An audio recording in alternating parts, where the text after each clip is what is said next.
dear ones. You're listening to the What God Is Not podcast with Father Michael O'Loughlin and Mother Natalia. Hello, listeners. This is Father Michael. Today's episode is Mother Natalia's, and she is talking especially about what it's like to be healed or in the process of healing and what that means to those around us or to have those around us who are in the process of healing. We talk about what reality is, living in the present, and how in that moment, in that reality is the only place where God can act. So if we are either worried about the future or regretting the past, our Lord cannot work there as much as he can work in the present reality, but also how that present reality is helpful to both the past and the future. We talk about how relationships, even if they are peaceful, even if they are happy and fun, how they may still be dangerous, and how to step away or put boundaries up in those relationships so that both parties can grow better and closer to our Lord. We also debate our own personalities and what it means to be annoying and what it means to need a break, and how each of us would take that if it came up in a discussion. So a fun conversation.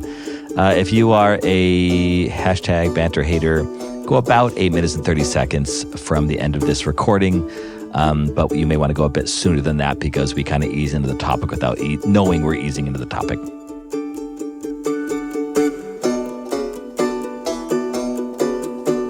Glory to Jesus Christ. Glory forever. Christ is ascended. We? I heard that as like O-U-I, as in the like French we. Jesus is unsure if he ascended or not.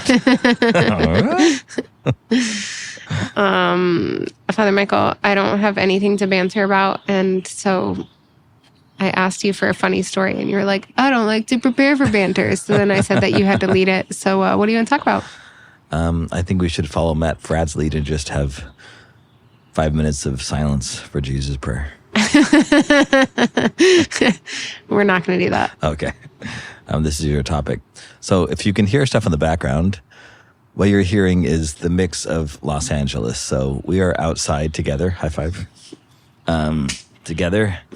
Mother is visiting me here in Los Angeles, and you can probably hear Sepulveda Boulevard, the cars, and you can probably hear Van Nuys Airport, namely police and news helicopters and rich people airplanes. And you can probably hear, even better than that, thank God, all the birds. I really am enjoying hearing the birds as we record. I think we actually hear more birds here than we did at Christ the Bridegroom when we recorded there. Oh, I'm sure that's true. Yeah. Yeah. Also because we were in the middle of like a cornfield there. We're actually surrounded by trees. By trees and nature. That's true. And the organ guy came and replaced our rat poison boxes today because the Sheeran's dog got into it and almost died. No. We don't know. All I did was I found like a half-chewed block of rat poison sitting on a table. And I think what happened is she probably got into it, or someone got into it, pulled it out, dog got it, and then somebody picked it up not knowing what it was and just like put it on the table. But you're not even supposed to touch that stuff with your hands. So anyway, I suspect it was just the dog that got into it. So I contacted Orca and I was like, hey, we need safer boxes because we have dogs and children around here. But supposedly Los Angeles is overrun by rats. I have not seen a single one. I've seen raccoons, I've seen possums, I've seen humans, lots of them.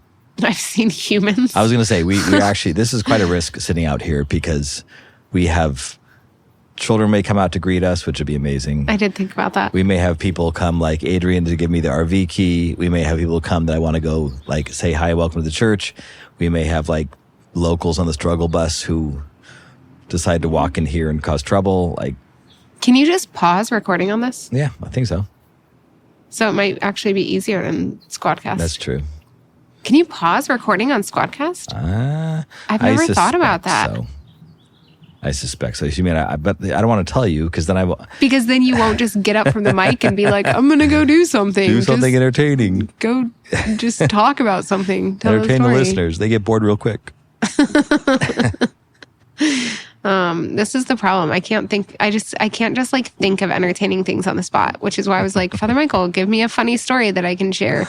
And you're just like, no. You should like write song. Let's write a song right now. Oh, the little hippopotamus. How do these things come into your brain? It's like, you got to do this when you're a parent. You haven't been a spiritual mother long enough. You have to write stories and little songs for your kids. Ask Libby. I sing her the hippopotamus song. You are such a strange person. I love you a lot, but you're just very strange. We've spent a lot of time together these last week, and I Marco Polo'd a friend, and I did say it weird. I said, hey, Mother and I are driving from Cleveland to Akron, and then we're going to go to L.A., and she very understandably thought I meant we're going to drive to L.A., but alas, we were not. We were driving to go see a friend in Akron, and then back to Cleveland to fly out to go to L.A., and so she Marco Polo'd back and was just like, do you guys ever get sick of each other? Like, and Mother's listening to all this because I have the Marco Polo volume up, and she's like, do you ever just say to one another, like, I need an hour. I need an hour where neither of us are talking, just an hour of silence. We're around each other too much. An hour of silence, no talking. And she said, like, this is a really good friend of mine. So she says, like, I think I would be fine. I think she said to me, I think you'd be fine if I asked for that. She's probably a little bit different, but she's like, if she said, look, we were hanging out a lot, I need an hour without you talking, I would be just fine with that. And so Mother thought that was hilarious. So by the time I returned the Marco Polo, Mother was still laughing from her saying this. And then I was able to show her how much she laughed. And then Mother and I agreed that I don't think you might be telling me this. Oh, I was about to tell it, actually. I was like, could we do, like, what about 10 minutes? This was like the next day or a couple of days later. We were sitting in the airport. Yeah.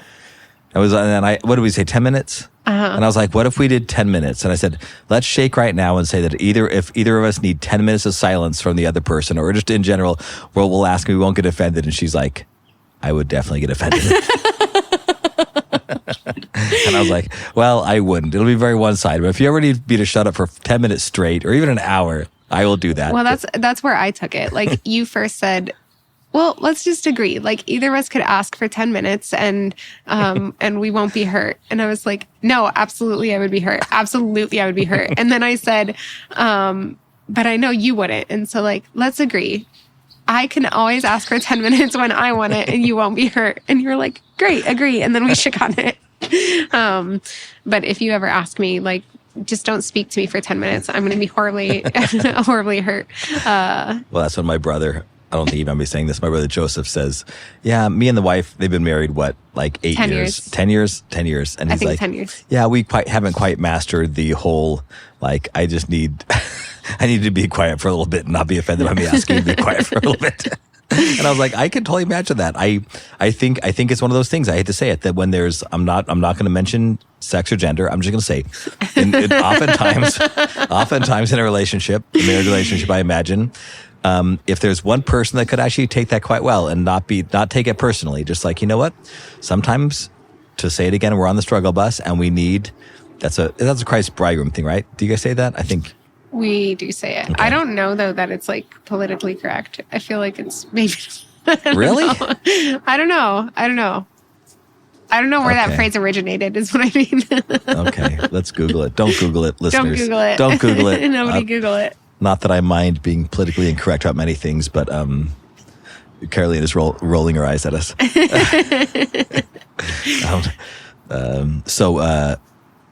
Anyway, so I think it's true that one person usually will not take it personally, or at least. Oh, which of the two, Father Michael? What are you? Look, what are you trying to say? I'm not trying to dig myself even deeper here, but I think there's I mean, it's true, but I think that's the case. Is that two members of a couple, both members of a couple, need to understand that. Just because you won't be offended by something does not mean that the person won't be offended by it. And if you are offended by it, it doesn't mean that the person will be offended by it. And so you talk these things out, like we did. If I ever need 10 minutes of silence, can I tell you, and will you take it personally? And I can honestly admit, it would be kind of nice. No, I'm just kidding. I can honestly admit, like, I would not take that personally. And then you were humble enough to say you would take it personally. So there we go. Agreed. Let's just agree that I'm the more prideful of the two of us. No, I don't think it's pride. I really don't. I think it's pride. I don't think it's pride. I think it's,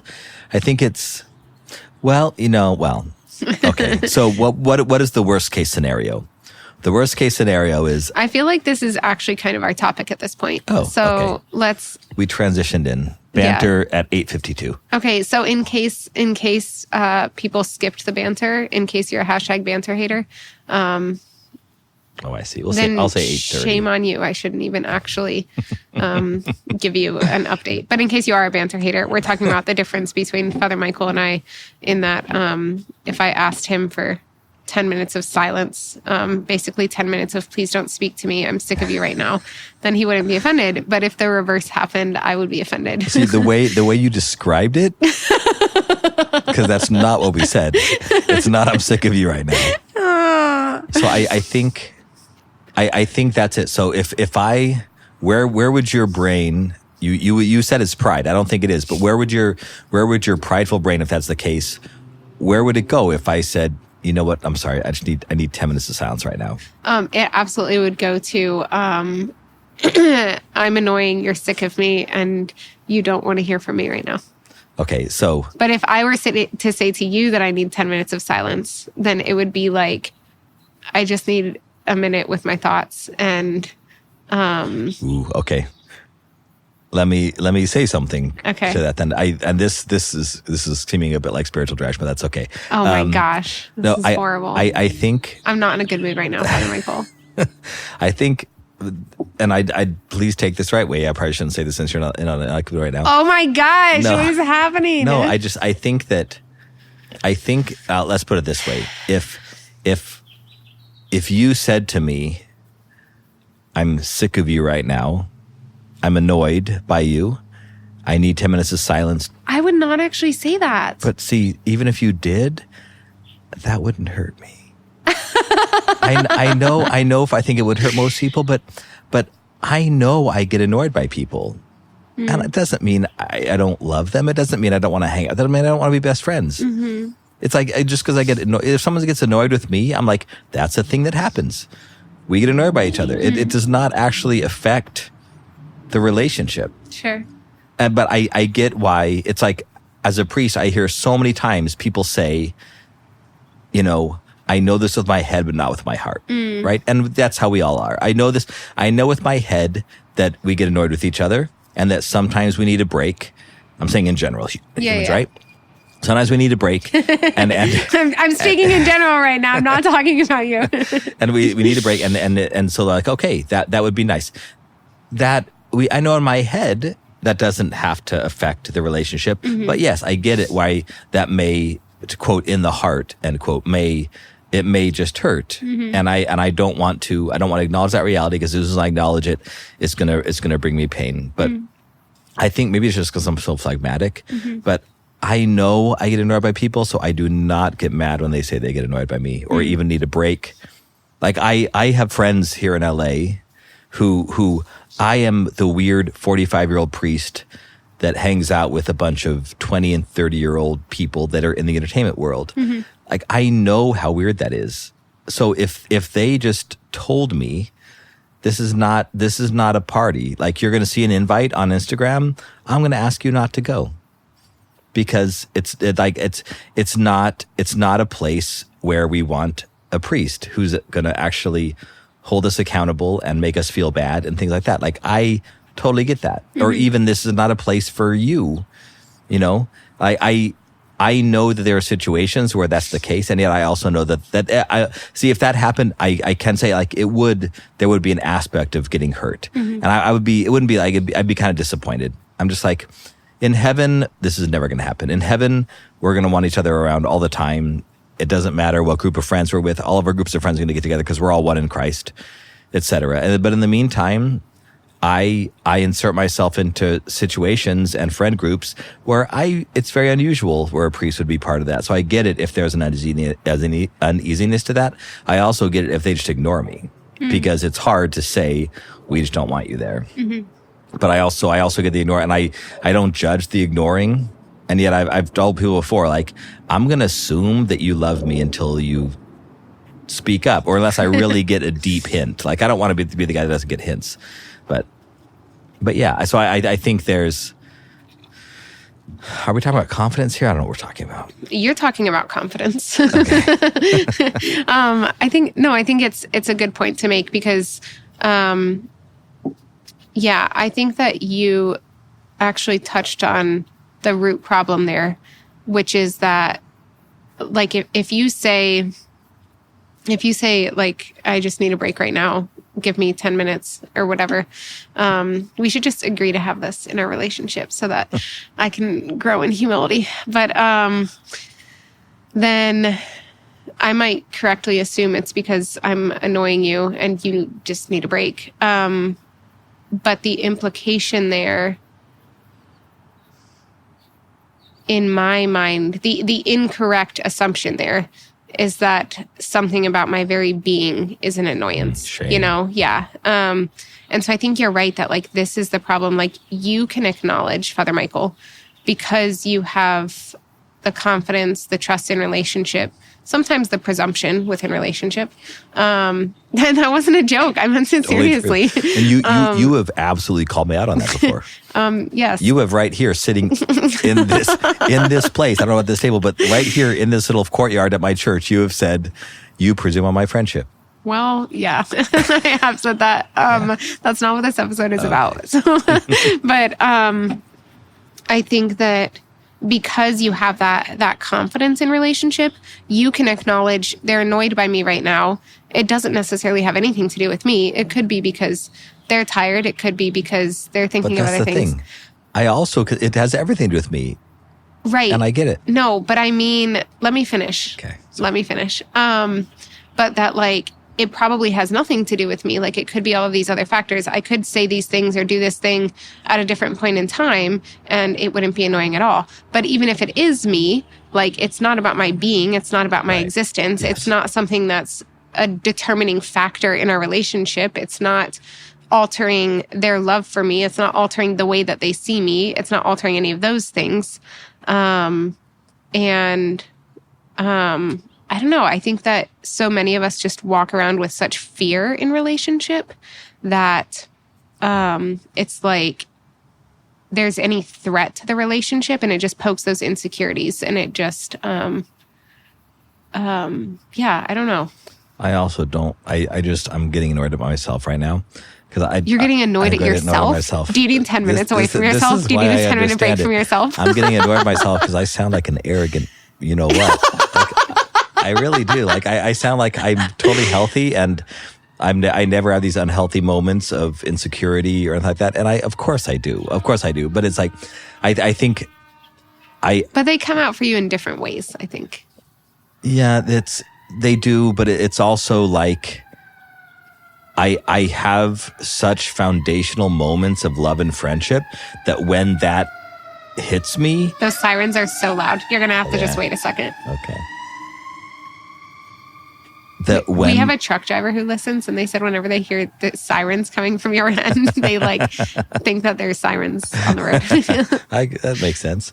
I think that you can tell that Walter's mom asked him not to bother us because he's like looking at us like he wants to bother us. He's like, I still want to go over there, but I've been told not to. I know. I kind of want to call him over, but I don't want to get him in trouble. Hi, Walter. He's waving, and he won't even look at us. He's like, if I look at them, I'll be tempted to go over there.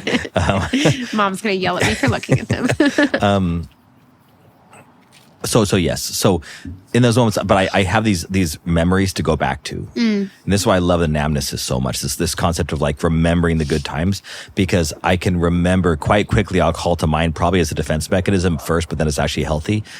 I can call to mind a moment where I realized how loved I was, or I realized how deep this friendship was, that it's not going to go away because of something like this. And those memories come, and then I'm okay. Okay, so what I actually want to talk about on this episode, or at least the first thing that I want to talk about, I don't know, I'm just sharing a few different ponderings that I've been having recently, but it was inspired by a conversation I had today with a friend, Kevin. I call him Sir Kevin. Hi, Carolina. You're fine. You don't have to apologize. Did you tell Walter not to come bug us? It's very obvious. We could tell. Yeah. he wouldn't even look us in the eye. He's doing great. He's really wonderful. He is doing great. That's great. She nodded yes, by the way. Okay. She did tell him, I'm letting our listeners know since they can't use it here. Yeah. Oh, yeah. She did say that she told him not to bother us. So my friend, whom I call Sir Kevin, he and I were talking about the documentary. He's seen the documentary. He went to see it when it was showing in Missouri. Now we have a very loud plane going overhead. This is like a terrible spot to record. He's venturing a little closer with his toy plane.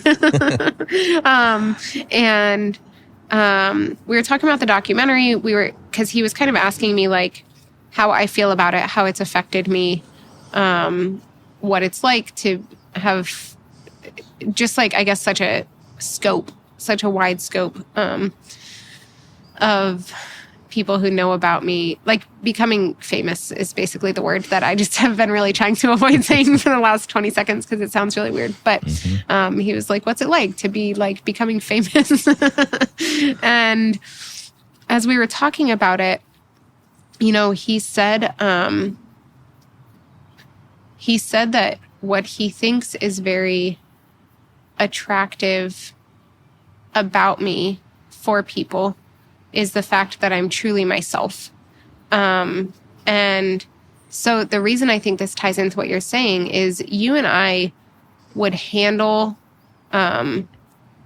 hearing that from the other very differently. The thing about the 10 minutes, we would both take that very differently. I think I would take it from a much more broken place than you, but I think that there are other things in life that you receive from a more broken place than me. So I don't think that you're just like objectively a better human because of this. But then also, like there have just been a lot of things over the past week as we've been hanging out that I'm just like, we are just such different people. And we've been talking about complementarity and how it's like seeing you and Cameron Frad. I'm just like, you guys are so similar and I can't relate. And then I'm talking with Matt and I'm like, yep, this I can relate to.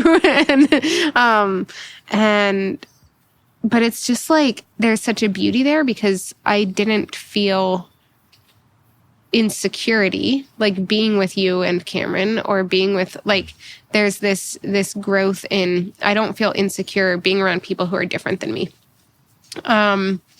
And that's only been kind of a recent thing over the past several months. And especially even just over the past couple of weeks, this growth in like comfortability with who I am. And it's been there to a degree for a long time, which I think is what Kevin is seeing is just that, like, I don't know that it's necessarily I am myself because I'm confident in being myself. I think it's always been kind of like I am myself because I'm just a bad actor. And so I don't know how to be anyone else.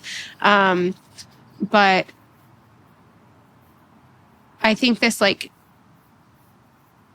coming to know who we are and coming to love who we are is a really, really important thing that has to happen for each of us. Because, I mentioned you and I were on Pints with Aquinas recently. It's probably coming out about the same time as this podcast episode, actually. But I realized when I was telling my vocation story recently that I was just supremely miserable when I was in like my first year of college. And I was miserable because I just hated myself so much. I didn't like anything about myself, and I didn't know anything about my own identity. And so I was miserable because the only person that you have to spend the rest of your life with is yourself, right? And so if you don't like yourself, that's just a really miserable way to live. And so I started, only in hindsight do I see how much I was seeking my identity in the people around me. I was seeking my identity in yeah, just my friends, in the guys that I was in a relationship with. And it's like, well, if they think I'm funny, then maybe I can think I'm funny and I can like myself. If they think I'm attractive, maybe I can think I'm attractive and I can like myself. And all of these things that we do to try to convince ourselves that we're likable by becoming likable to other people. But then we're not actually revealing ourselves to them entirely, because we're pretty sure if we do reveal ourselves entirely, then we're no longer going to be liked, much less loved. And that then we're just going to continue to not like and not love ourselves. So I just really appreciate this. I got an email from Kevin. I asked him if I could share the last paragraph of it. He said, this was after our conversation today. He said, "No reason to be self-conscious, Mother Natalia. Just be the awkward train wreck and quote-unquote saint you are. This is what the church and the world needs. Real people living in reality. This is where God is. And the more we live in reality, the more we will draw people to God." And sorry, that was loud. This living in reality is something that Kevin and I talked about on the phone today, or on Zoom, because it's just becoming like more and more apparent to me that as much as we try to hide ourselves, our true selves from other people, and even hide our true selves from ourselves, like we're only missing an opportunity for encounter with God, because God can only act in reality. Like he doesn't act in fantasy. He doesn't act in the person that we wish we were. He doesn't act in the person that we think we should be. He acts in the person who is. He acts only in reality and only in the present. You know, the other thing I talked about on the Pints with Aquinas interview is we took this class on monasticism as a community, and when the priest was talking about logismoi, the kind of distracting thoughts that come in, that all the fathers talk about, 99% of the time the fathers talk about logismoi, they're talking about them as negative thoughts. Every once in a while you'll hear a father talk about logismoi, the possibility of logismoi being positive, but overwhelmingly they're talked about as being negative. So these distracting thoughts that come in, the priest, when he was talking about them, he said, logismoi are always about either the past or the future. They're always a pulling out of the present, because God acts in the present, and what the devil wants is always to distract us from the present. And that sounds obvious, but then as I was praying the Jesus prayer and the times after that, every time I got distracted from the Jesus prayer, if I paid attention to what thought was distracting me, always it's the past or the future. It's never, ever, ever the present. And I just realized, like, it's not even like, well, usually it's pulling you out of the present. No, it's never the present. Like, anytime we're distracted, it's because we're thinking about the past or the future. And so it's like, again, it's a being pulled out of reality, because we can't change the past and we can't affect the future. Of course, we need to sometimes think about the past, but only in the sense of how it affects the present, right? And we need to plan for the future, but only in the sense of what it means we need to be doing right now in the present for the future. It can't be a living in the past or living in the future. And it's just, so I guess it's like, you know, when I went to confession at some point recently, my confessor said to me, I was confessing this attachment that I had realized, and I confessed also, I think, the shame I felt about the attachment, because the shame was also a sin. And he was like, you know, we always have this temptation, like when we realize something. When we become newly aware of some sin within us, some attachment or something like that, the temptation is to feel shame about that. But actually there should be like a rejoicing and a gratitude, because the attachment is there. It was there before we acknowledged it. And so the acknowledging it, the realizing it, is a great gift. Sepulveda, Boulevard. the realizing it is a great gift because now we can do something about it. Now we can say, oh, look, I see that this is here. I'm now acknowledging the reality. God can enter into that reality. Mm-hmm. Yeah. I've always been a little bit unsure. So thank you for explaining it, like what that means to live in the present, to focus on the present. Because it has been annoying because I think that's kind of a cop out. If it's annoying, you can take 10 minutes away from it. It's kind of a cop out because you're saying like it's almost like an escape. I'm escaping from responsibility for the future. I'm escaping from maybe harm I've done in the past to just escape and live in the present. But I like what you said. You can analyze the present. Sometimes we need these escapes, of course we do. But we can almost like analyze the past from the perspective of the present, and then we actually have hope. Then it's not. How am I? I'm a different person because of the past. And I can say that has affected the present, but I don't let it define it. And then I can say, what do I do right now to plan for the future? And that, in a sense, could keep me, not an escape, but keep me from worrying, because there's only so much I can do at this moment. And I do that I can do to affect a better future. And then I rest, and I have to be content with what I can do in this moment. That's the brilliance of, you hear these life coaches say, schedule in leisure time. And I have found that to be so incredibly helpful. When you schedule in leisure time to your day, then when you're in that time, you just have to deny any feelings of guilt for not doing something right now, because this is scheduled in. This is prayerfully and in an attempt at wisdom chosen that this is what I need at this moment. And I'm going to take it. And what I'm doing right now is I am making sure that when the next moment comes along, when maybe I'm supposed to be focusing or working, then I'm more ready for that because of this moment. So yeah, it's not an escape that we live in the present moment. It's a like you said, a leaning into reality, which is the only place that God can actually work. I like that a lot. Yeah.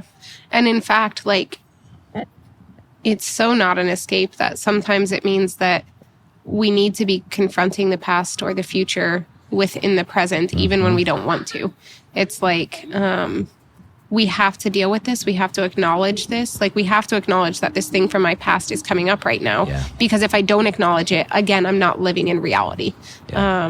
And to ignore it is just another missed encounter with God. So I like that a lot. Thank you. Yeah. So the other thing that I wanted to talk about is that's related to this is Matt Frad also brought something up on the Pints with Aquinas show that it was interesting because I've been kind of praying with this for the past few weeks, but I couldn't, until he said it, I couldn't have articulated what it was that I was praying with. It was just something that was kind of there. He said something along the lines of it's difficult to be in relationship with someone who's broken. And we would all say, well, yeah, obviously. And then he said, but it's also difficult to be in relationship with someone who's healing or someone who's been healed. And, the example he gave was, he said, say there's a married couple and, he wasn't talking about his own marriage, but just, he was giving just kind of a hypothetical example. He said, say the woman in the marriage struggles with conflict resolution. She's never had fruitful conflict resolution. And so in their marriage, whenever there's some kind of tension, some kind of conflict, she just does whatever is needed to appease her husband, basically, to keep peace, or her husband or her kids or wherever the conflict is. She just does whatever is needed to keep peace, as opposed to resolving the conflict. And then let's say she experiences some healing. She realizes this isn't the healthiest way to resolve conflict, because it's not a resolution at all. And I actually need to be having fruitful conflict resolution and healthy conflict. And so then she starts to learn how to do that. She starts to learn how to actually process things through and to say no, I think in the long run, this isn't the better thing for me to just do whatever I need to right now to keep the peace. I need to actually voice what's happening inside of me, and so on and so forth. And then that's obviously, in some sense, going to be harder to live with for the husband, for the children. You know, like, they are no longer just like getting their way whenever there's a conflict. They're no longer just being able to have as much like of that superficial peace in their household, even though the deep peace was lacking. But then in the long run, obviously, I'm expounding on this a lot more than Matt did. But then in the long run, obviously, like, this is what's better for the marriage, and this is what's better for the family, to have healthy conflict resolution as opposed to just like avoiding it, right? But in the moment, it feels more difficult, and it feels maybe even more painful. And yeah, I'm realizing this in my own life because as I'm growing in that confidence in myself and in that trying to live in reality, and it's like I'm becoming more deeply aware of my own goodness and beauty, while at the same time becoming more deeply aware of the things in me, like the places in me that are broken and wounded and need healing. And so, again, like, becoming aware of my brokenness is not a distressing thing. It's a very beautiful thing, because the brokenness was there whether I not acknowledged it or not. And so now that I'm acknowledging it, I can encounter God there. I can receive healing, all of that. And so as all of that starts to happen, I'm realizing places in my relationships that it's making those relationships more difficult on a superficial level, or maybe in the immediate sense. But I know it's going to be for like much better in the long run. You know, it's like, an example could be two friends who are very close in their relationship because they gossip a lot, right? Like, gossip can be very bonding. Yeah. And so it's like they get together, they talk about all these other people in a gossipy way, and maybe they even, by some grace, like, aren't gossiping about each other to other people, but they're like, this is just the place of gossip.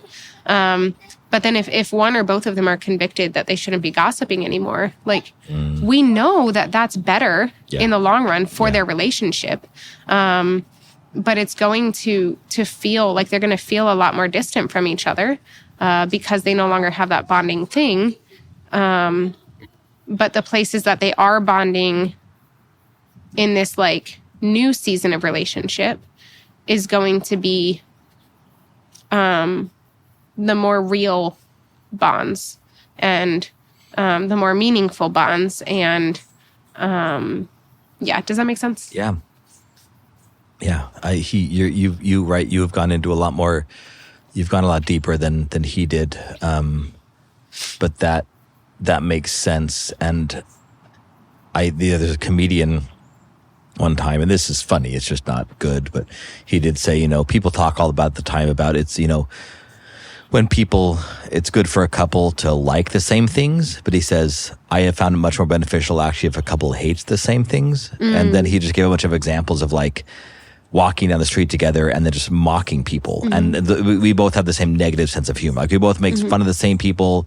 We both laugh at the same misfortunes, things like that. And it's like, okay, that's funny for a stand-up comedian. I hope he's not, that's not real. But I know in a lot of cases that is real. And that's, I think, I mean, I had my best friend and I, there were three of us for a while that would hang out all the time together. And that's one of the reasons why the one guy kind of split off from the friendship, is that we went from all getting in a lot of trouble together to then the two of us started having pangs of conscience sooner than the other. And we'd go on these projects, and usually they were getting in trouble. And so we would say, you know what, two of us would be like, we'd say to each other, yeah, I don't know, I'm starting to feel a little guilty about this thing we're doing. And then I was like, you know what, I am too. We go to the third guy and he's like, no, I love it. Let's keep doing it. And it was just like, that happened enough times where we just said, you know what, like, this is, we knew the best thing to do is, I'm trying to halfway wait out the airplane. I will wait out the airplane. Bye, airplane. That was not Walter's fake airplane. Did you hear? Yeah. Did you hear that little girl on the airplane when we were coming here? Bye Denver. Bye Denver. She was like, no, but that's real cute. She was like, bye Denver. Bye Colorado. Bye Colorado. Bye Colorado. Yeah, we had a layover in Colorado. Yeah. So what was I saying? The one friend did not have the the one friend did not have, and after a while, it just happened so many times that it was like, we said, my friend Eric and I said, you know what, we're actually starting to get in trouble less and less, and that's a good thing. And this guy was just trying to urge us to continue doing the things we were doing, and it didn't. And it's just the deep friendship that was so exclusive in that way was just done. So, but yeah, it's definitely. There's this thing called the FOCUS inventory, FOCCUS inventory, that you give to couples that are preparing to get married, and you take it separately. It's an inventory, and then you compare answers, and you either hit agree, disagree, or uncertain on things, and then you whatever. If it comes up a disparity, then the coordinator gets a little readout and says, "Oh, okay, these are the things that we need to talk about." But that's one of those things that I think is so incredibly important, because if the reasons why it'll get pinged for further discussion is if anybody puts uncertain, then it's like, okay, you need to talk about this.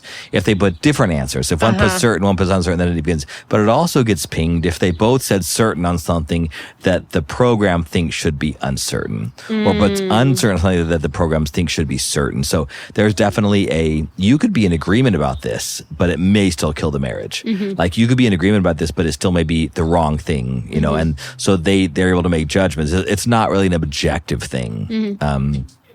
I wrote my favorite question on there to this day is, do you want to see your future spouse naked? And have you ever had someone put uncertain? Yes, I have. I've had. What was it? What did I just? How did I ask the question? Do you want to see your? Do you future want to spouse see? naked? I had a no one time, and as I'm preparing for that marriage prep, I'm like, do I call this individual apart and talk about it, or bring that up in front of? You cannot bring that up in front of the spouse, right? The future spouse, right? That would be like horribly wounding. But I did, Father Michael. But I was like, no, you're such a man. I was sitting there, and as I'm looking through this, I go, and I'm very serious, of course, and I go, wait, was it the man or the woman who said they didn't want to? I don't remember. Okay. Honestly, I don't remember. But it was, and I said, very seriously, I like this could be, I mean, again, like sometimes I think another question is, or maybe even the only question is, I maybe mixing it up, it's like, I'm afraid of my future spouse seeing me naked. And that's a very different thing. That's totally different. Yeah, that's be a different thing. But whatever this was, no, you're right. Maybe that may be two different questions. Definitely one of them was, I'm looking forward to seeing my future spouse naked. And so I brought it very seriously, and the person's like, wait, I put that?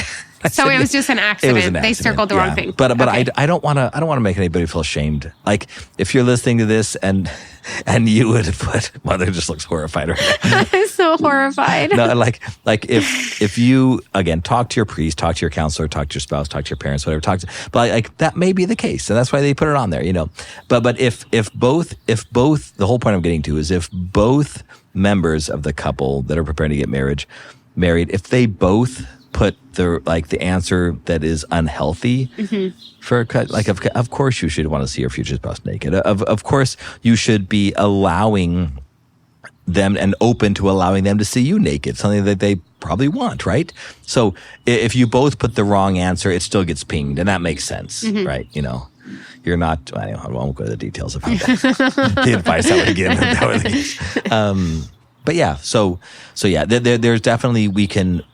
And this is like one of my missions is to convince the world, the secular world around me here in LA, that just because we feel it doesn't mean it's right. Yeah. Just because I want to do it doesn't mean it's the right thing to do. I think if we can get through our heads that just because I feel this way, I may be feeling a way that is hurtful to me and to others, or both. And again, in a world that doesn't accept physical truth and objective truth and beauty and goodness, it's really hard to convince people of that. Except, I think this is why I actually like people that are in rehab or AA, because like they've had to admit, I thought one way at one point and it actually harmed me. And now I have to think a different way. So if I'm thinking a way now, I may be wrong. What I think or what I feel right now may be wrong. And I think that's such a humble but incredibly helpful way to go through life. Again, that's why we have a church that guides us towards the truth, and we have to stand humbly before the fact that we may be wrong. So I think, and but it's even harder, as you said, when a couple does that, because when I get affirmation from my wrong way of thinking, whether it's from the internet or from a friend or from a spouse, especially from a spouse, it's like, if I know this is wrong, but my spouse does it too, and we both do it, so we both need to continue doing it, because if one of us stops, then it'll make me feel really bad. And I may actually want to stop hanging out with this person, because I want to hang out with people that actually affirm the things I want to do, even if it's wrong. Yeah. And I would say, like, the advice that I would give is, try to have great patience. If you are the one experiencing the healing, try to have great patience for the friends and the family who are having to like go through that healing with you or alongside you. Yeah. Because it's also, I always feel this way, and I give this advice to people who are like families of discerners, for example, is like, I was discerning my vocation for quite a while before, say, my mom had to like deal with it, And so like, I had the time that she didn't have. Yeah. I needed to also give her the time to get to this point and to receive this. And especially because for me, it was very much I came to this conclusion or this decision not on my own, right? Like God was there, you were there, Father Michael, etc. But like I came to this decision, I accepted it. Whereas for her, it was like given to her, right? It's like, this is what's happening, now deal. And obviously that's a good thing. And it was a beautiful thing. And my mom is like so grateful for my vocation. But similarly, if you're the one experiencing the healing, you have in some sense opened yourself to this healing and accepted this healing. Because we're never healed without accepting it, right? And so you've kind of like chosen this, which is a good, but then the people around you, like you have to give them the space and the time and the patience to also kind of be alongside you in your healing. Do you know what I mean? Can you articulate that any better? I don't know. No, I think obviously we want to support people on both sides and encourage, like, if you have someone healing in your life, try to recognize the fact that they're healing and support them in that, even if it's annoying, even if they seem like a different person, this is going to be good for them. And the best thing you can do is to kind of allow sacrifice, if this person's getting better, and that means sacrifice for me, then that's a worthy sacrifice. I think you see this all the time in kind of self-help posts on Facebook and things like that, or Instagram. Someone will say, like, if you're growing beyond your friends, grow beyond your friends. It's very flippant. I don't like it. But, if the people around you are trying to pull you down or slow you down or get in your path, ditch them, It's like, okay, yeah, I mean, that day may come. But what I said is that if people around you are growing, let them grow, support their growth, even if it's harder for you. Obviously, that's the virtuous thing to do. And the other way around, like you said, if you're on the healing side, understand that you may be growing at a different pace than people around you, or it may take a while for them to accept that that the new you is actually a better you, and you getting there may not be as fun for them as you used to be. This is definitely the case with people that, drinking buddies. Right. You need to stop hanging out with them, because if you hang out with them when they're drinking, you're going to drink it again. And so you're like, look, I can't hang out with you when you're drinking. And I was like, dude, you used to be fun. Yeah. We used to have so much fun, and now you're not even drinking. Come on. I don't want to hang out with you anymore. I don't like you sober. It's like, okay, well, if the person who's getting sober can say, I'm going to be patient with them, but I have to put my boundaries. I cannot drink around them. They can't drink around me. But if they want to come and hang out and not drink, I'll be patient with them, and then the person, hopefully, who's still drinking and maybe they don't have a problem and they can drink, but the other friend can't. So you go, okay, we have to, for the sake of the individual rather than the time, I love the person more than I love hanging out with them. Yeah. And so I'm going to support that. And we see this all the time with when someone experiences a conversion, right? Yeah. Like, I can't tell you how many times people have come to me and they've said, and I've experienced it in my own life and with my family, but people come to me and they're like, I've had this huge conversion. I've come to the church. Like, I was living this pagan life with my spouse and like, they haven't accepted Jesus. And so what am I supposed to do? And like, why can't they just, and they can get like really frustrated that their spouse or their friends or whatever are still living the life they were before. And it's like, like you came to this place and you're the one who's changed, not them, for the better, right? For the better. To just like know that that's going to happen and to not be surprised by it. I guess to just realize that. A piece of wisdom my mom gave me, and then I'm going to make this quick because we are running out of time, but a piece of wisdom my mom gave me that I've maybe mentioned before, but it like really helped a woman when we were in Denver at that dinner, was that when and I know I've shared this before, but I came home one time and I walked past the laundry room. My mom was doing my laundry, even though I was an adult, and she just go in and grab it. But she literally like was holding one of my shirts up to throw in the laundry, and she could smell it. So she kind of smelled it closer and she's like, Michael, so she said, your shirt smells like pot. Like I smell marijuana in the shirt. And she said, I know it's not you. I know you're not smoking pot, but you're obviously hanging out with people who are. And she was spot on. Like, I don't know how many parents would actually know their kid and trust their kid well enough to say that. Like, okay, your shirt smells like pot. What percentage of kids, teenagers whose shirt smells like pot and they're not smoking pot, right? It's so small, but that was the case with me. I've still never tried pot, right? So it's like, but she said, you're going to get in trouble by your connection with these potheads. So if they're smoking pot around you, if the cops come, then you're going to get in trouble like they are. And I was like, well, I don't care if I do. I want to be a good example to them for my friends. I think, it's nice for my groups of friends to have that one guy who doesn't smoke, so I can be a good example to them. And my mom said, in her wisdom, she said, do you really think that if any of your friends want to get out of that habit, if they want to stop smoking or drinking, if they want to stop something, are they really going to go to you who's right there? Like, you hang out with all those people, like they're going to want to have new friends that aren't even close, because if they hang out with you, you're still hanging out with the same pothead friends, so, and they're going to want to get away from that. So like, they're going to have to go find other people. If you really want to help them, then you may hang out with them at work. You may hang out with them after work for a bit. But if they're doing something that they don't want to do or is not good for them, then you need to step away, and then they'll see you step away and they'll say, I could probably step away too. Like, they want friends away from that community. And anyway, this woman that we were talking with, it really helped her. And I thought that's just a good thing. But it's so hard for the personality like mine to step away from friendships or to put boundaries even. Is hard. Like that's where my insecurities come in.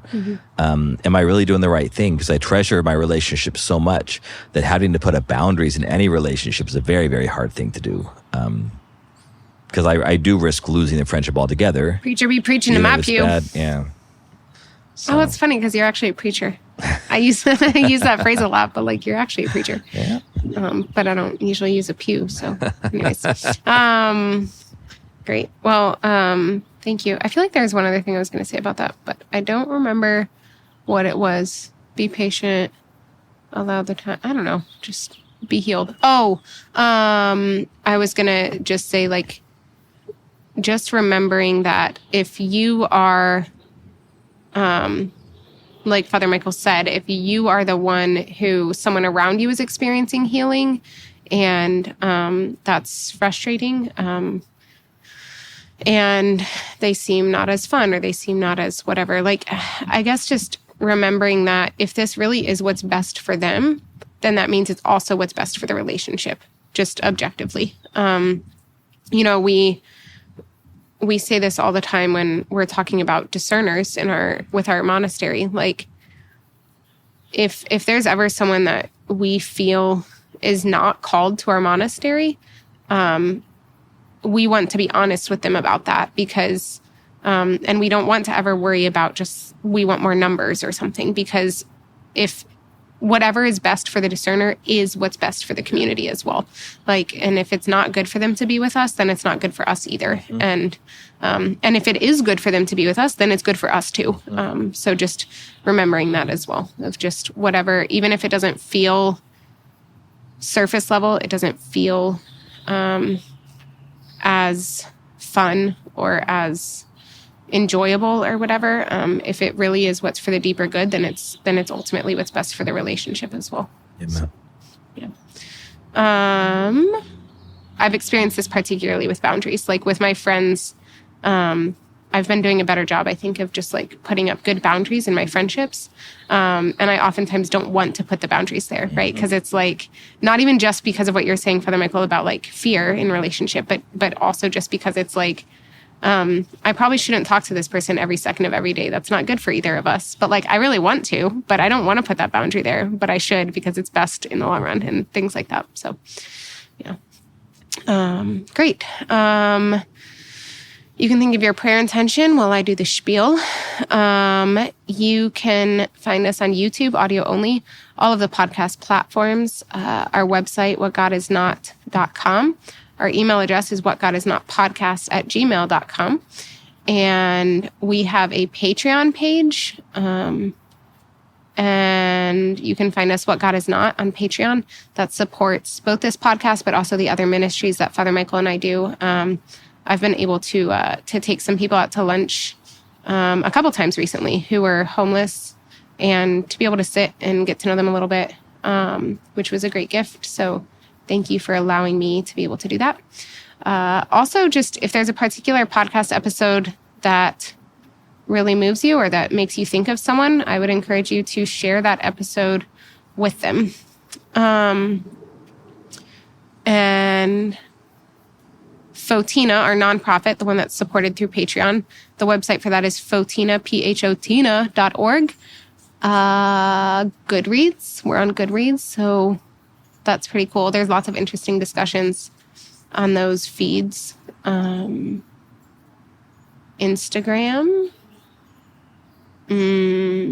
Father Michael's on Twitter at Padre Michael O. And I think that's everything. Per intention for me, my parents, David and Barbara, are moving to Ohio this summer. So if you could pray for them. They're in the process of selling their house in New York right now and then looking for a house in Ohio. I think it's really beautiful. You know, the way they're looking for a house is they picked the parish that they want, and then they told their realtor, awesome, 20-minute radius of this parish, and which is really beautiful. And I'm like, yeah, I don't know. That's just really edifying for me. So, and the area is only like 45 minutes from the monastery. So that's nice. Happy news as well. So, yeah. Nice. Quick twofold. I have a spiritual daughter whose mother was diagnosed with cancer, and it just got out of surgery like an hour ago, as we record. So please pray for her and pray for the entire family, and as she recovers, and hopefully have good news to report soon. And then also, right around the time this comes out, maybe slightly after this comes out, I'm going to be going to the Holy Land. So please pray for the red bus. I found out that's what my bus is going to be called. Please pray for the whole pilgrimage group. There's 5 buses, but there's 5 priests. Thank God, 1 priest for each bus. But please pray for Father Michael's bus, my bus, which is the red bus, and pray that our pilgrimage goes well. We had a couple injuries last year. We had a woman get COVID and have to step away from the pilgrimage. And I felt bad for her. We also had a woman, when we were doing the Stations of the Cross, tripped and fell and had to step away from the pilgrimage for a bit too. Broke her, I don't know if she sprained, but she was gone for a day. So you'll pray, no injuries, no, that we all get there safe and have the moment that you should have in the Holy Land. I almost lost my pinky in the Holy Land. Oh. I think I've told that story on here before, so I'll remind you of it later. But awesome. Well, it's good to record with you in person, Father Michael. And I love you lots, even when you're annoying. Thank you. Do you love me even when I'm annoying? Absolutely. Absolutely. I should just say that to you every day. Even when you're annoying, I still love you. So that if I'm like, you're being annoying right now, I need 10 minutes, then you'll be like, oh, I hear this every day anyway. He obviously still loves me. All right. Awesome. Father, can you give us a blessing? May the Lord bless you and keep you, cause his face to shine upon you, have mercy on you. May you support and empower the healing of others around you. May you be confident and humble and gentle and understanding in your own healing. May you have friendships and relationships who allow you to grow and allow you to take the 10-minute or 1-hour breaks that you need, even if you're just being annoying. May you understand that for what it truly is, and may you with gentleness respond to those who don't always understand what that is. May you have the true confidence that comes with that. May you understand and live within the reality that is our Lord's kingdom and the only place he can work. May our Lord give you every grace that you need, especially the salvation of your soul. May our Lord bless you in the name of the Father, and the Son, the Holy Spirit. Amen.